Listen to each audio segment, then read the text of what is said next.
இந்த காணொளியை உங்களுக்கு வழங்குபவர்கள் சந்தோஷம் உங்கள் கையில். மக்கள் மனதில் 4 தலைமுறைகளாக எஸ்விஎஸ் அக்மார்க் கடலை மாவு.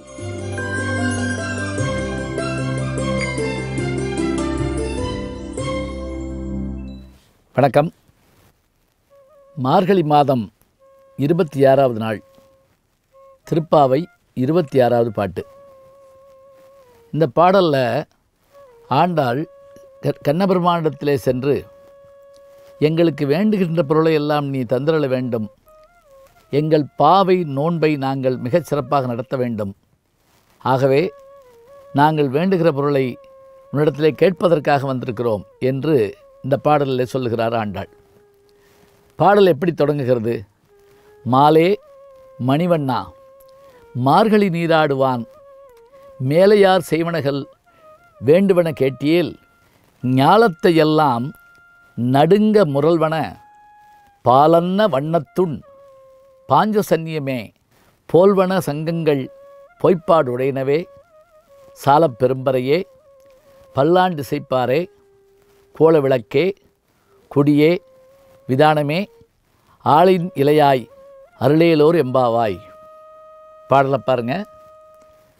எல்லா பாடல்லையும் 12 திருநாமங்களில் ஏதேனும் ஒன்றை சொல்லி அழைப்பது ஆண்டாளுடைய வழக்கம். மணிவண்ணன் அழகான பேர். இன்றைக்கு நம்ம இந்த பேர் வழக்கில் இருக்குது. அந்த காலகாலமாக சொல்லப்பட்ட பேர் மாலே, திருமாலே, மணிவண்ணா. மார்கழி நீராடுவான். மார்கழி மாதத்தில் நாங்கள் நீராடி வந்திருக்கிறோம். முன்னோர்கள் இந்த நோன்பிற்கு முறைப்படி என்ன செய்ய வேண்டும் என்று சொல்லியிருக்கிறார்களோ அதை நாங்கள் செய்வதற்கு காத்திருக்கிறோம். எங்களுக்கு வேண்டியது என்ன? இதோ பார், உன் கையில் இருக்கின்ற பாஞ்சசன்யம் என்ற அந்த சங்கு முழங்குகிற ஓசை எங்களுக்கு கேட்க வேண்டும். ஒரு புறத்திலே பல்லாண்டு பாடிக்கொண்டிருக்கிறார்கள். அந்த பல்லாண்டு ஓசையை நீ கேட்டிருப்பாய். ஞாலத்தையெல்லாம் நடுங்க முரல்வன. இதுக்கு என்ன பொருள்னு கேட்டிங்கன்னா, அந்த பாஞ்சசன்யத்தினுடைய சிறப்பு, பாரத போரில் துரோணாச்சாரியார் தன் மகனாகிய அஸ்வத்தாமன் இறந்து விட்டானா என்று தருமனை பார்த்து கேட்கிறார். அவன் சொல்ல தயங்குகிற அந்த நேரத்தில் ஆமாம் என்று அவன் சொல்வதற்குள்ளாக தன்னுடைய சங்கை எடுத்து முழங்குகிறார். வெற்றி முழக்கமாக முழக்குகிறார். அதனால் அந்த போர்க்களமே நடுங்குகிறது. ஞாலத்தையெல்லாம் நடுங்க முரல்வன, பாலன்ன வண்ணத்துண் பாஞ்சசன்னியமே. எம்பெருமானே, பால் போன்ற வெண்மை நிறமுடைய பாரத போரிலே நீ முழக்கிய வெற்றி சங்காகிய அந்த பாஞ்சசன்யத்தை மற்றவர்கள் முழக்குவார்கள், பல்லாண்டு இசைப்பார்கள். அப்படிப்பட்ட நேரத்தில் நாங்கள் உன்னை வணங்க வருவோம். நீ எங்களுக்கு நோன்பிற்குரிய பொருளாக்கிய விதானம், கொடி, விளக்கு என்பவற்றை அருள வேண்டும். நீ அருள்வாய் என்று நாங்கள் உன்னை நம்பி வருகின்றோம் என ஆண்டாள் வேண்டுகின்றாள். பாடலுக்கான பொருள் இதுதான். பாடலை கேட்போமா?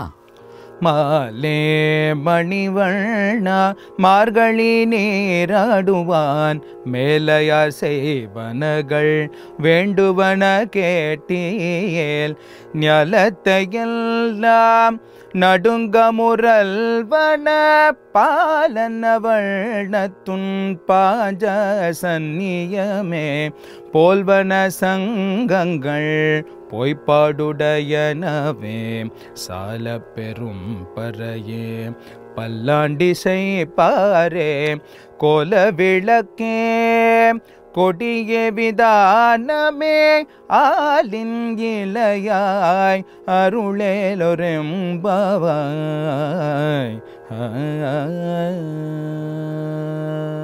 திருப்பள்ளி எழுச்சி 6வது பாட்டு. மாணிக்கவாசகர் தோழிமாரையெல்லாம் அழைச்சிக்கிட்டு நீராட செய்து 20 பாடலில் திருவம்பாவையில் அந்த நிகழ்வுகளை எல்லாம் முடிச்சுட்டு திருப்பள்ளி எழுச்சி முதல் பாடலிருந்து கோவில் வாசலில் எம்பெருமானை புகழ்ந்து பாடுகிற செய்திகளாக இந்த பாடல் அமைந்திருக்குது. திருப்பரந்துரையை புகழ்ந்து அதனுடைய சூழலை எல்லாம் நமக்கு எடுத்து காட்டுகிற பாட்டாக 9ஆம் நூற்றாண்டில் வாழ்ந்த மாணிக்கவாசகர் படம் பிடித்து காட்டுகிறார்.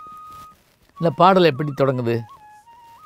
பப்பர வீட்டிருந்து உணரும் நின் அடியார், பந்தனை வந்தறுத்தார் அவர் பலரும், மைப்புறு கன்னியர் மானுடத்தியல்பின் வணங்குகின்றார் அணங்கின் மணவாளா, செப்புறு கமலங்கள் மலரும் தன்வயல் சூழ் திருப்பெருந்துறையுரை சிவபெருமானே, இப்பிறப்பு அறுத்து எமை ஆண்டல் புரியும் எம்பெருமான் பள்ளி எழுந்தருளாயே.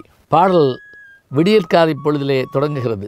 பப்பர வீட்டிருந்து உணரும் நின்னடியார். பரப்பே இல்லாத எல்லைகளற்ற இடம் என்பது போல அங்கிருந்து தவம் செய்கின்ற உன்னுடைய அடியார்கள் பந்தனை வந்தறுத்தார் அவர் பலரும்.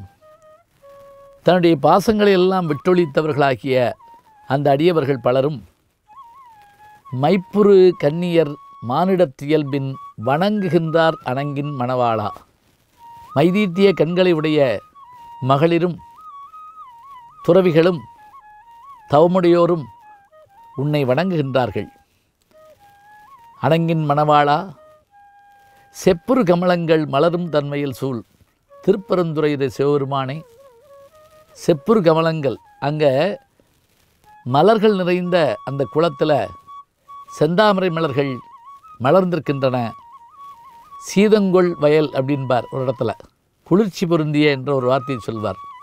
செப்புறு கமலங்கள் மலரும் தன் வயல் சூழ் திருப்பெருந்துறையுரை சிவபெருமானே, இப்பிறப்பிறு அறுத்தமை ஆண்டல் புரியும் எம்பெருமான் பள்ளி எழுந்தருளாயே. இப்பிறப்பு அறுத்து எமை ஆண்டல் புரியும். அதாவது நாங்கள் என்ன நினைக்கிறோம் அப்படின்னா, பிறவி வேண்டாம் அப்படின்னு நினைக்கிறோம். புழுவாய் பிறக்கினும் புண்ணியா உன்னடி என்மனத்தே வலுவாதிருக்க வரந்தர வேண்டும் வையகத்தேன்னு அப்பர் சுவாமிகள் கேட்பார். இந்த மனித பிறவின்னு இல்லை, நான் புழுவாக பிறந்தா கூட அப்போவும் உன்னுடைய நினைவு என் மனதில் இருக்கணுங்கிறார். ஆனால் மாணிக்கவாசகர் எப்படி கேட்குறார் அப்படின்னா, இப்பிறப்பு அறுத்து எமை ஆண்டருள் புரியும் எம்பெருமான் பள்ளி எழுந்தருளாயே. எங்களுடைய பிறவித் துயரை போக்குகின்ற எம்பெருமானே, உன்னை பாடுவதற்காக தவமுடைய அடியார்களும் பாசங்களை அறுத்தவர்களும் துறந்தவர்களும் மைபூசிய கண்ணியுடைய பெண்களும் என அனைவரும் வந்து உன்னுடைய கோயில் வாசலில் நிற்கின்றோம். நீ எங்களுக்கு பிறப்பு என்கின்ற அந்த நோயை மாற்றி காட்டுவாயாக என்று கேட்கின்றார். பாடலுக்கான பொருள் இதுதான். பாடலை கேட்போமா? பப்பர வீட்டிருந்து உணரும் நின்னடியார் பந்தனை வந்தறுத்தார் அவர் பலரும் மைப்பொரு கண்ணியரு மானுடத்தியல்பில் வணங்குகின்றார் அணங்கின் மணவாளா. செப்புரு கமலங்கள் மலரும் தன்வயல் தூள் திருப்பெருந்துறையூரை சிவபெருமானே. இப்பிறப்பறுத்தமை ஆண்டருள் புரியும் எம்பெருமான் பள்ளி எழுந்தருளாயே.